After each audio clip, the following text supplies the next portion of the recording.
Good evening and welcome to the Earth's Final Warning radio podcast. I'm your host, Brian Delory, and I thank you all for tuning into the program this evening. And on today's program, I'm going to be discussing and explaining the beasts of Revelation and the beast of the book of Daniel.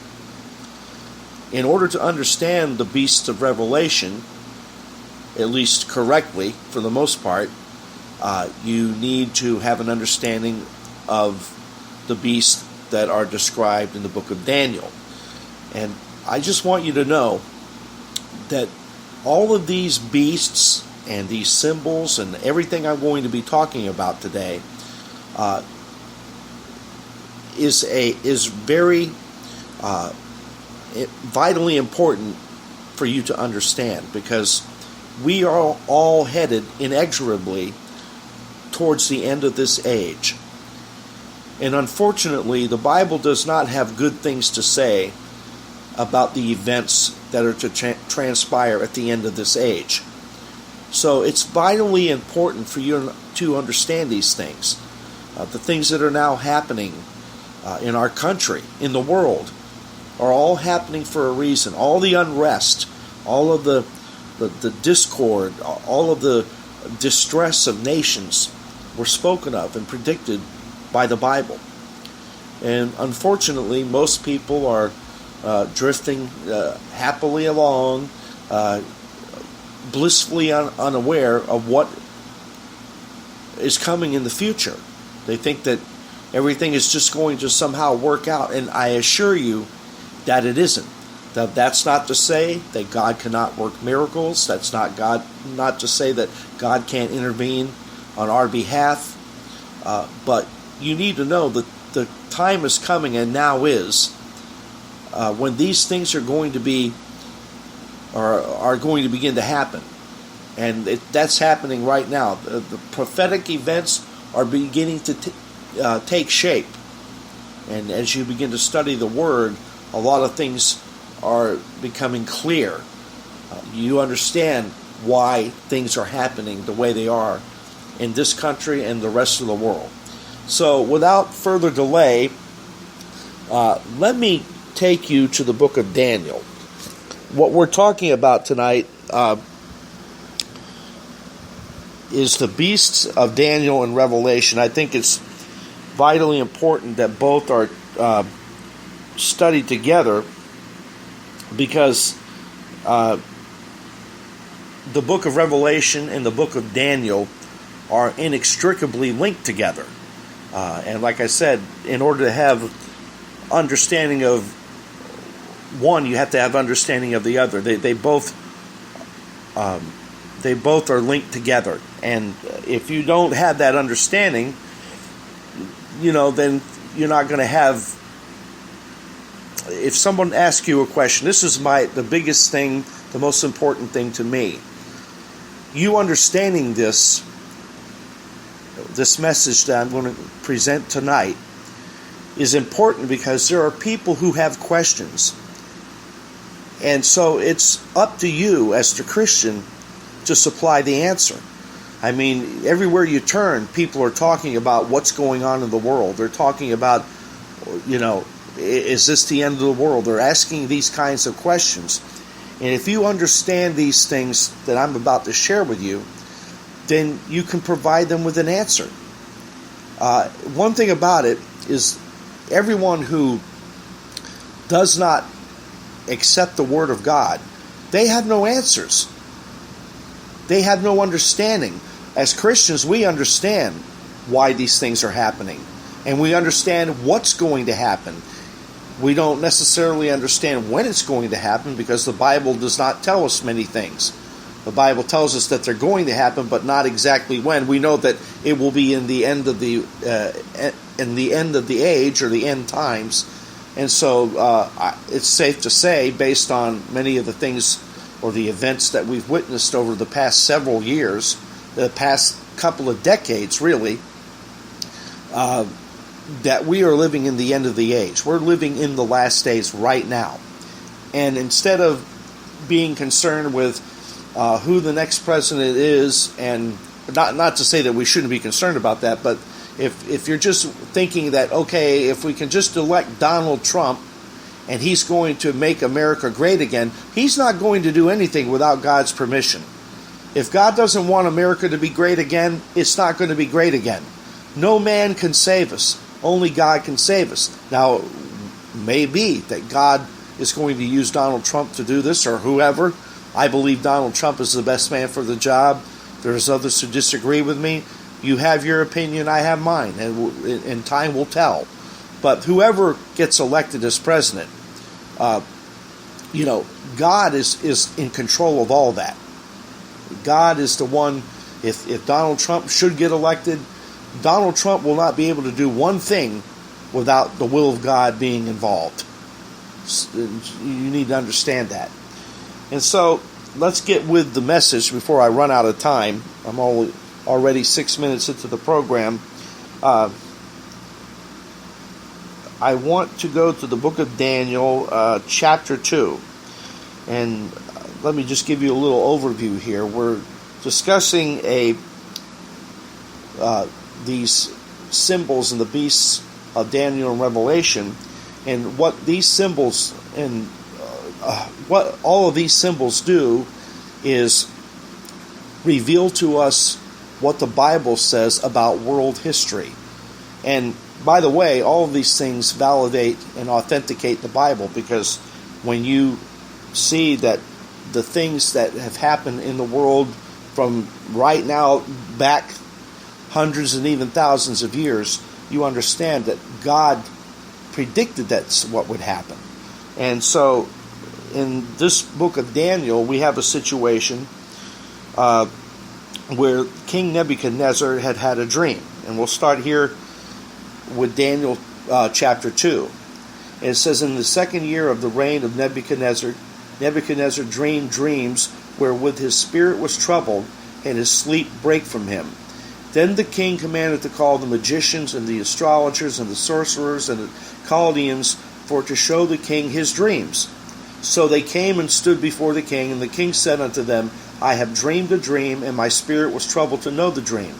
Then there spake the Chaldeans to the king in Syriac, O king, live forever, tell thy servants to dream, and we will show the interpretation.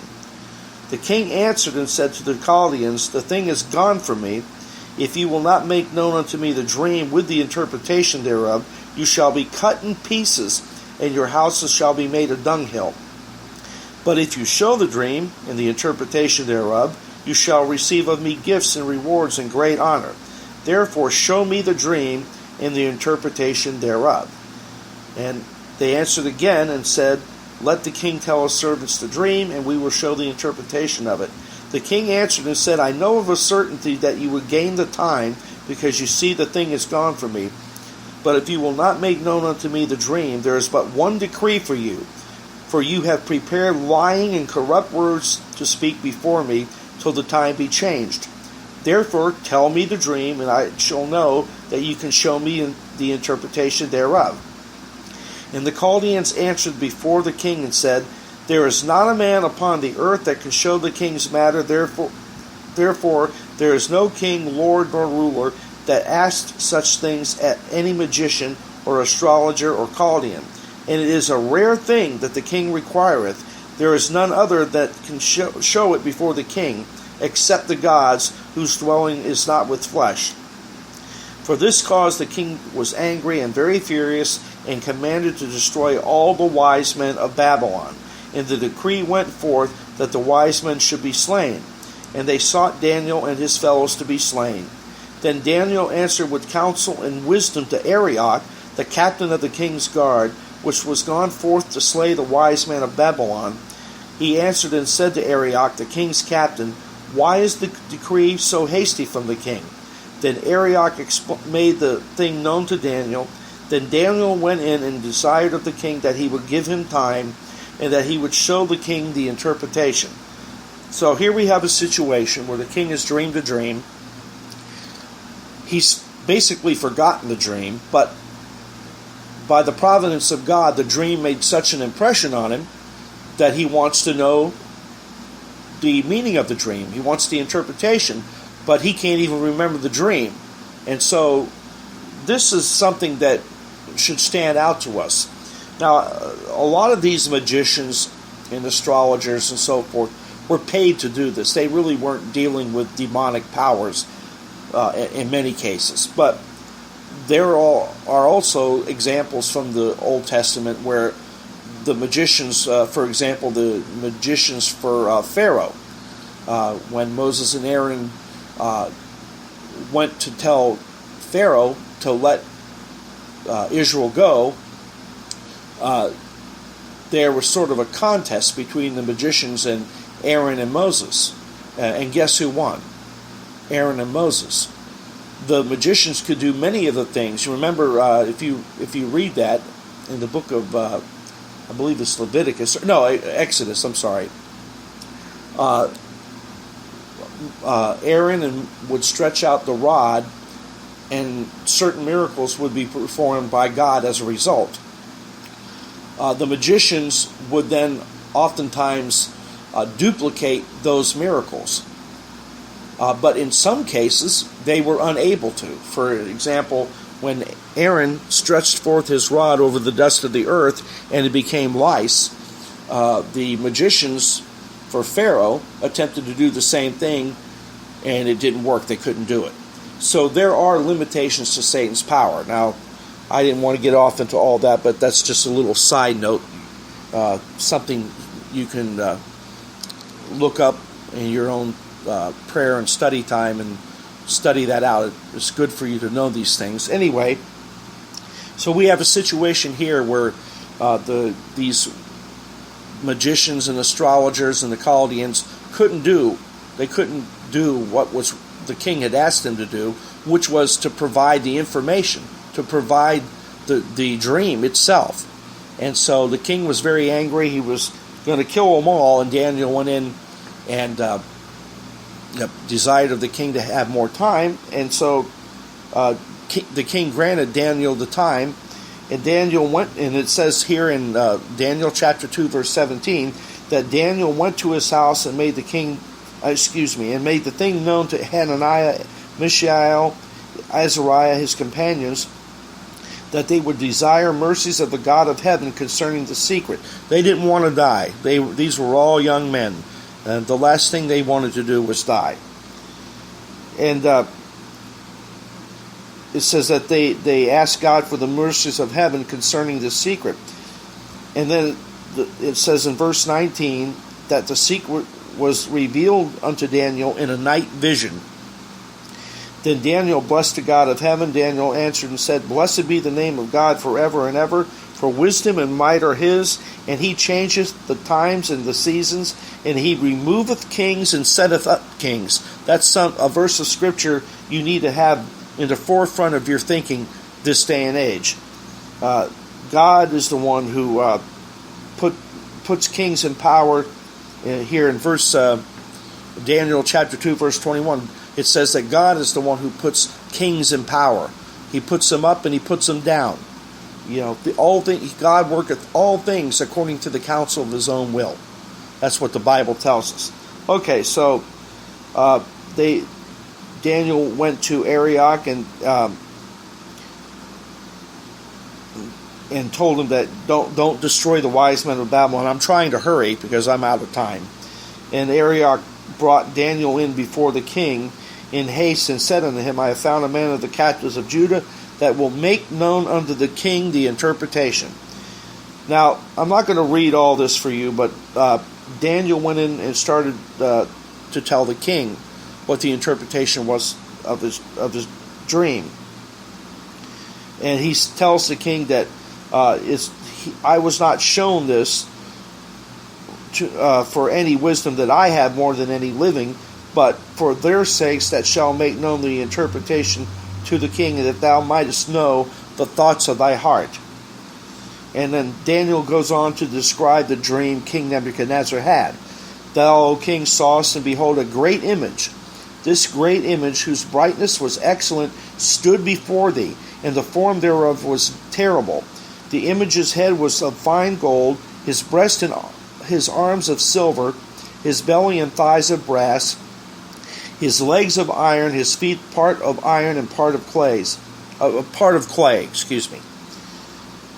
Thou sawest too that a stone was cut out without hands, which smote the image upon his feet that were of iron and clay, and brake them to pieces. Then was the iron, the clay, the brass, the silver, and the gold broken to pieces together, and became like the chaff of the summer threshing floors, and the wind carried them away, that no place was found for them. And the stone that smote the image became a great mountain, and filled the whole earth. Now let me give you, before I close out the program, let me give you the interpretation of what I just read for you. What the king saw was a statue. It was a metallic statue. Okay, there were 4 metals involved. The head of gold represented King Nebuchadnezzar. The arms and breast of silver represented the kingdom that would succeed his kingdom, which was the kingdom of the Medes and the Persians. The belly was of brass. The belly and thighs were of brass, and that represented the kingdom that would succeed the Medes and Persians, which was the kingdom of Greece, which under the leadership of Alexander the Great. And then the 4th kingdom was represented by the legs of iron and the feet part of iron and clay. Now, this 4th kingdom is the kingdom of Rome. And if you take note of something else, the metals involved decrease in value as you get to the bottom of the statue. First, it was the head of gold.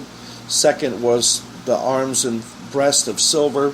Third, it was the belly and thighs of brass. And fourth, it was the legs and feet of iron and the feet of iron and clay as well.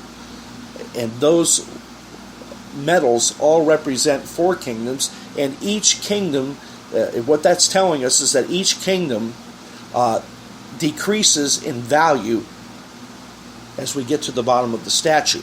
Now on the feet are 10 toes, and they're 10 toes of iron and clay. You see, the head represents Nebuchadnezzar, the breast and arms represent the Medes and Persians, the belly and thighs represent Greece, and the legs and the feet represent Rome. But there are 10 toes. Now, if you know anything about history, you know that Rome fell, and at one point that was divided. There was the eastern half and the western half. And then it was eventually divided up into 10 subdivisions, which make up the area of Europe. And that's what these 10 toes represent. And I don't want to get ahead of myself here, but suffice it to say, there will come a time when these 10 toes, which are represented, in other words, they're a revived form of the Roman Empire. They're spoken of in Daniel chapter 7, Revelation chapter 13, and Revelation chapter 17.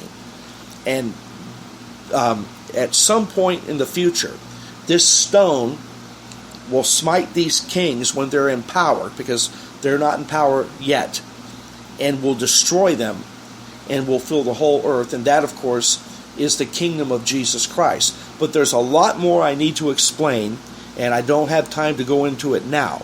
But suffice it to say that these things are vitally important for you to understand. It's vitally important that you understand these things. And I'm trying to get this message across to my listeners. And the message is that you need to be sober and be vigilant, and you need to be, if you're living in any kind of known sin, you need to get it out of your life. You need to walk worthy of the Lord. You need to walk close to God, because the times in which we're now living are very, very dangerous. And there is coming a day when Jesus is going to return and rapture His church. And if you're not walking closely to Him, you're going to miss that, and you're going to be here for what's known as the 7-year tribulation period, which is the time in which the Antichrist will rule. The Bible tells us that it will be an unparalleled time of horror or hell on planet Earth. And with that, I'm going to close out the program, and I'll be back tomorrow night with part 2 of the program. I just want to let you all know, I think most of you know this, but for those who are new to the program, I have a website, AmericanChristianRadio.org. There's a lot of teaching uploaded to that site, not the teaching you get from here on Spreaker. This is mostly other teachers, but there are some teachings that I have from another network, and there are 1 or 2 shows from Spreaker, but most of it's other teachings and these teachings that I did on another network last year. And then, of course, I have a brand new app, which is now available on the Google Play Store. You can download the app for free. The app is Truth Central Christian Radio. If you download that app and you open it up, it gives you a play button, and you can press the play button, and there are sermons streaming on there 24 hours a day. And soon, I will be doing a live radio program, a regular talk show with, it's a call-in program, so the callers drive the program, and that's coming very soon, and it will only be it's going to be on the Zeno Radio Network, and it will only be available, it will only be accessible through this app. And so if you're interested in that, you can download it. Like I said, it's free, and this is coming up in the next 2 or 3 weeks, and I'll keep everyone apprised of the details as they become available. Okay, that's going to do it for today, and until the next time we meet, I leave you with this reminder: keep the faith and defend the truth. Have a good night, everybody.